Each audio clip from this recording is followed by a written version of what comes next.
Hello, I'm Julia Macbeth, Director of Research and Advocacy for the Celiac Disease Foundation. Thank you for joining us today for the State Advocacy Ambassador Training. Celiac Disease Foundation advocates are the engine behind all that we do, pushing forward policy change that now has our federal government recognizing the seriousness of celiac disease and moving towards funding research to accelerate new treatments and one day a cure. The great thing is that you don't need to be an expert in government or policy to be an advocate. All you need is your voice, your passion, and a commitment to making a difference, and we will provide you with the resources and opportunities to make celiac disease the national priority it should be. There will be a short poll at the conclusion of the presentation that you must complete successfully to become a State Advocacy Ambassador. After the poll, we'll conclude with a Q&A session, so please enter your questions and comments in the chat box. Let's start with a brief overview of what being a State Advocacy Ambassador for the Celiac Disease Foundation entails. The word advocacy means public support for or recommendation of a particular cause or policy. As a constituent, you're an indispensable part of our democratic system, and your voice has the power to influence Congress and its actions. The Celiac Disease Foundation advocates for policies on behalf of all people with celiac disease by working with the U.S. Congress, federal agencies such as the National Institutes of Health and Food and Drug Administration, and state governments. Celiac Disease Foundation State Advocacy Ambassadors push forward policy change by educating their elected officials in their home states about the impact of celiac disease on Americans and why diagnosis, treatments, and a cure need to be a national priority. State advocacy ambassadors include patients, caregivers, supporters, researchers, and healthcare providers. No previous experience advocating to members of Congress is necessary to be a state advocacy ambassador. Everything you need to know to become an effective advocate will be included in this training. So why should you become a state advocacy ambassador? Well, the federal government is the largest provider of medical research funding, but up until recently, federal funding for celiac disease has been limited. Following CEO Marilyn G. Geller's testimony before the House Appropriations Subcommittee in April of 2019, Congress directed the NIH for fiscal year 2020 to devote sufficient focused research to the study of celiac disease. Congress renewed this language for fiscal year 2021 and 2022.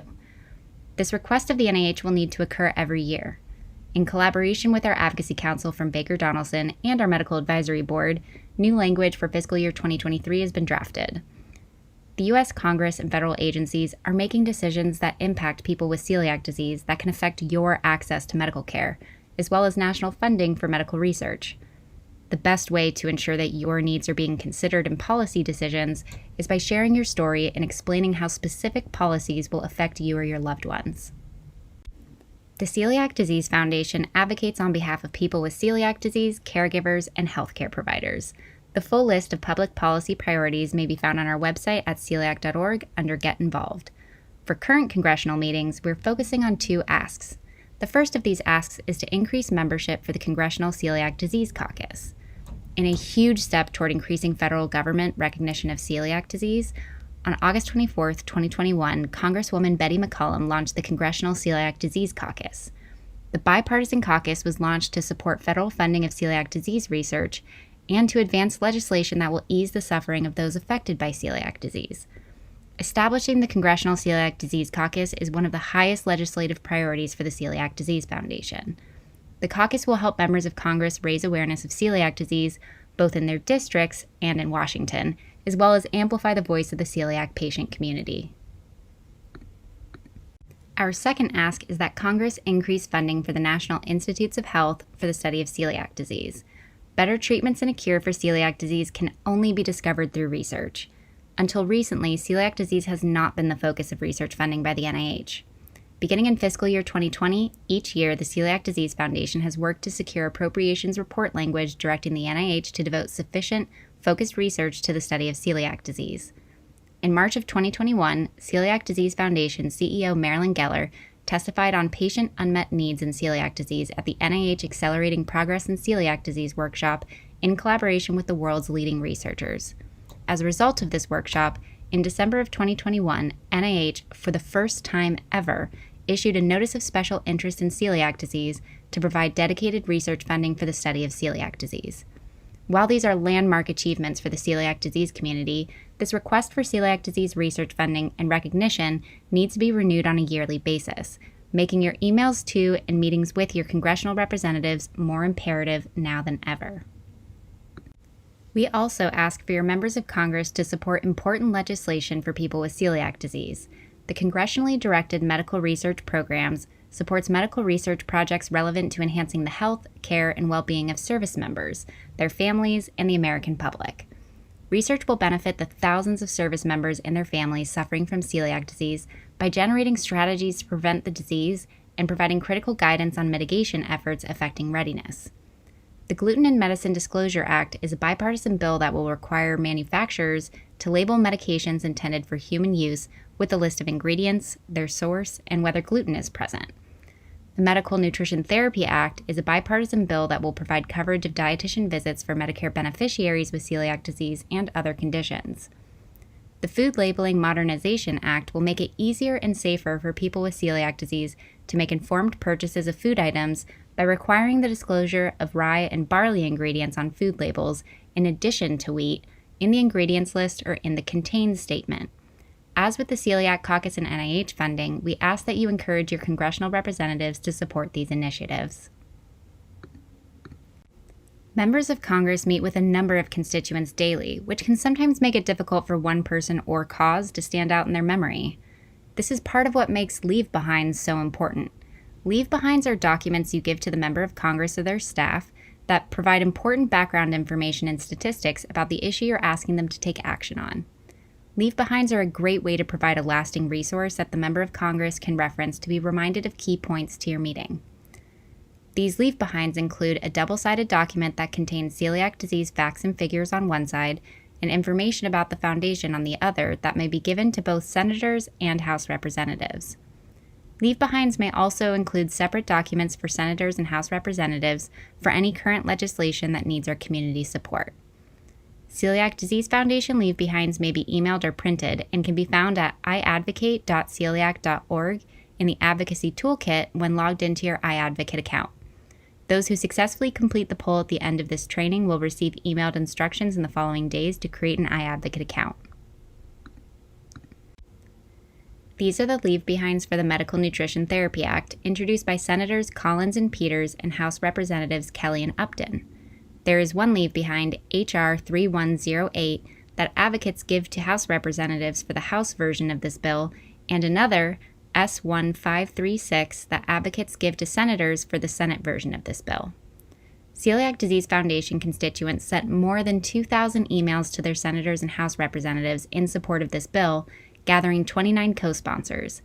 Co-sponsors are senators or House representatives who add their name to a bill indicating their support. Your personal experience with celiac disease is the most powerful advocacy tool you have. Your story gives you a unique perspective on the hardships people with celiac disease face, and it creates an emotional connection to the issue for legislators. The document Crafting Your Story to Affect Change can be found in the Advocacy Toolkit at iadvocate.celiac.org. Use the tips, prompts, and example of an effective story in this document to help you share your story. Remember to relate your story back to our current asks.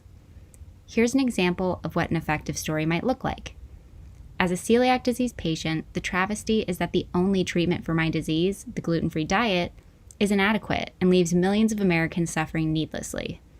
I live in constant fear knowing that ingesting just one tiny crumb of gluten will trigger debilitating illness and increase my risk of cancer, heart disease, and additional autoimmune disorders.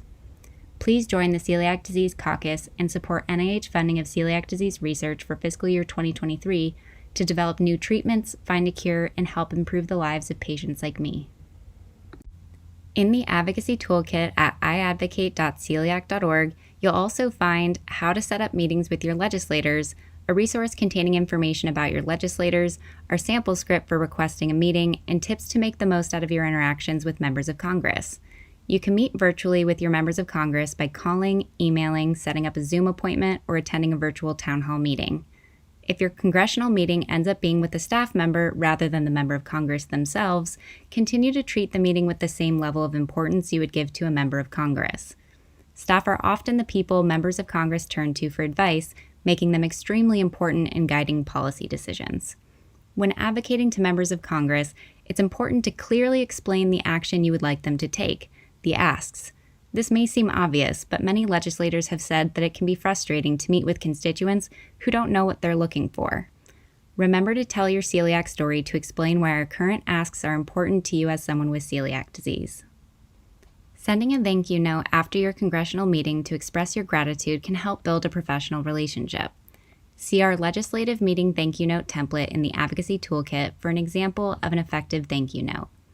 After your congressional meeting, it's important to keep in touch with the member of Congress and their staff through emails, phone calls, and letters to keep celiac disease issues on their mind. Look for positive ways to engage your members of Congress, such as tagging them in social media posts about celiac disease or sharing Celiac Disease Foundation emails with them to show how research is improving the lives of people with celiac disease. One of the simplest steps you can take as a state advocacy ambassador is to email your members of Congress using the Celiac Disease Foundation's Take Action Center on celiac.org. Under the Get Involved menu, click Contact Your Members of Congress or use the URL celiac.org/takeaction and you'll find a pre-written email that you can personalize for each of our current asks of Congress. When you enter your voting address, our advocacy software will display your representatives and email them on your behalf and allow you to share with your networks through social media and email. Once you successfully complete the poll after this presentation, you'll receive an email in the following days with instructions to create an iAdvocate account and download your Celiac Disease Foundation State Advocacy Ambassador Certificate. When logged into iAdvocate, you'll find everything you need to be successful in your advocacy efforts, including the Advocacy Toolkit, Celiac Disease Foundation iAdvocate Forum, Advocacy Action Checklist, and Social Media Toolkit. The Advocacy Toolkit contains the resources you need to meet with your members of Congress as a Celiac Disease Foundation State Advocacy Ambassador. The Celiac Disease Foundation iAdvocate Forum connects you with other state advocacy ambassadors so you can build your network and share advocacy experiences. Once you create your iAdvocate login, join the forum and introduce yourself. The Advocacy Action Checklist provides a simple roadmap to help you make the greatest impact in your first steps as a state advocacy ambassador. Download the checklist and share with your network. The Social Media Toolkit contains sample posts with important facts about celiac disease that you can use to educate your followers. Here are some other ways you can show your support. Share our Participate in Research page at celiac.org/participate-in-research with your network. The biggest obstacle in getting a celiac drug to market is recruiting enough patients to participate in clinical trials. Share Foundation social media posts and our monthly e-newsletter to promote awareness of celiac disease as a serious autoimmune disease. Check the gluten-free app for the latest news on all things celiac. Call or email your members of Congress and their staff on a regular basis to stay in touch and build a relationship over time. To conclude this training, here's a checklist of the next steps you should take as a Celiac Disease Foundation State Advocacy Ambassador. Complete the poll following this training, and when your Celiac Disease Foundation State Advocacy Ambassador email is received, sign up at iadvocate.celiac.org and log in to receive your certificate. Join the iAdvocate Forum and start connecting with other advocates near you to plan team meetups to visit members of Congress in your home state and share your efforts. Download the eGlutenFree app to easily stay informed about our work in recent celiac disease research. Educate your network about celiac disease using posts from our social media toolkit. Learn more about our full list of policy priorities at celiac.org/policy priorities. Thank you for attending the Celiac Disease Foundation State Advocacy Ambassador Training. Remember to successfully complete the poll following this training to become a state advocacy ambassador. Those that successfully complete the poll will receive an email in the following days with instructions to create an iAdvocate account. Submit any questions you have to the Q&A box. We'll get to as many questions as time allows. Thank you for joining the Celiac Disease Foundation State Advocacy Ambassador Network. We look forward to working with you to advocate for a better future for all people with celiac disease.